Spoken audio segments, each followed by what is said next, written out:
ఇశ్రాయేలు వారిని దేవుడు అన్యులకు అప్పగించడానికి కారణం మాట వినకపోవడమే.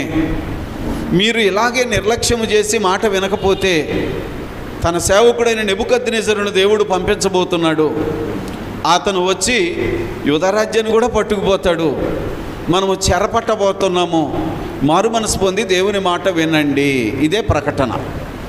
ఈ ప్రకటన చేసినందుకు మరి యూదా రాజ్యంలో ఉన్నటువంటి పెద్దలు గుర్రెత్తిపోయారు. ఈ ప్రకటన చేసినందుకు ఈ ఇర్మియా గారిని ఒక పెద్ద గోతులో పడేశారు. అయినా దేవుడు తప్పించాడు. చాలా హింసలు పెట్టారు, ఇబ్బందులు పెట్టారు, చెరలో పడేశారు. ఇప్పుడు చెరలో ఉండగా, అంటే చెరసాలలో ఉండగా దేవుడు మరలా ప్రత్యక్షమై ఇర్మియా ఈ మాట వాళ్ళకి చెప్పు అన్నాడు. 33వ అధ్యాయం 1వ వచనంలో అక్కడ రాసి ఉంది కదా, మరియు ఇర్మియా చెరసాల